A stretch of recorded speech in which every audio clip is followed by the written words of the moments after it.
Alrighty, moving along, in this video we are going to talk about views. And views are essentially what gets displayed on your screen. It's simply an HTML page, any kind of output that you want to echo onto the screen.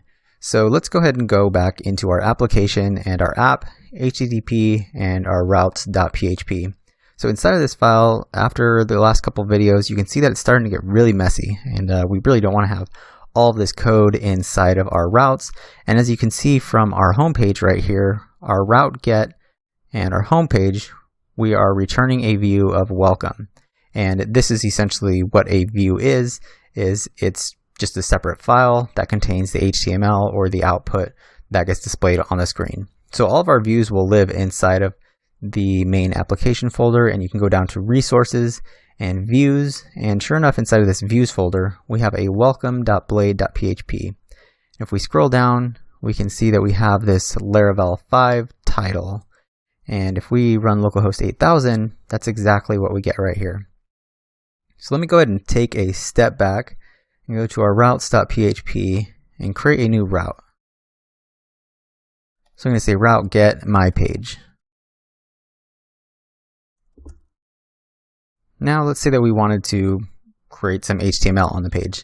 Yeah, sure enough, we could echo HTML, we do head, we do a title, my page, title, and the head, and start the body, and then let's echo out the body. Let's say h1, hello, this is my page, h1.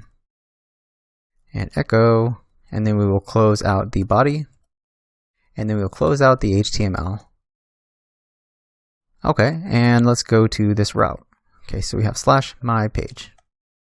And sure enough, we get valid HTML, and we get this message that says, hello, this is my page. Yeah, we could always add all of our HTML in an echo command, and our routes.php would be cluttered, and it just wouldn't be very efficient. It would be horrible to write all of our code inside of the routes.php file. So that's why we want to separate our output by putting this into a view. So instead of cluttering up my routes.php file, I could simply say return view, and let's just say my page.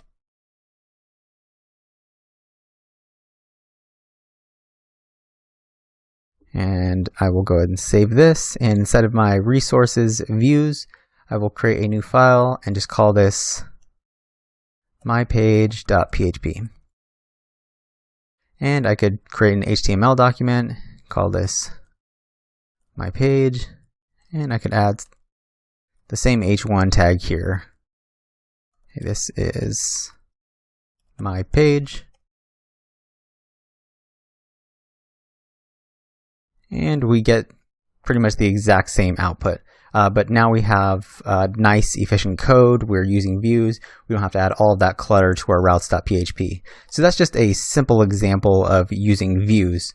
And if I go back here, we could also pass some data into our view page. So let's say that we had a couple of variables, and we want to store this inside of an array.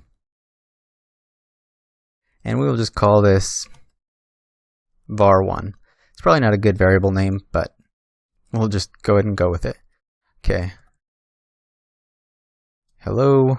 Let's stay away from hello. Let's go with food right now. var1 is hamburger. var2 is hot dog. And var3, let's just say fries. Okay, so let's go ahead and pass this data to our view. So I could say data, and I simply pass that to my page view. So let's go back to my page.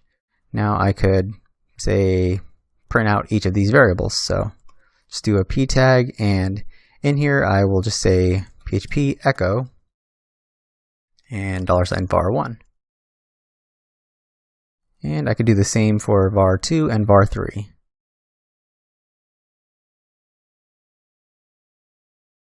And I could save that, reload the page, and sure enough, we get the variables inside of our views.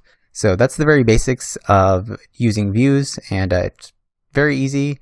Very straightforward. And in the next video, we will be going over Blade, which is a templating engine that you can use inside of your views. So we will see you in the next video.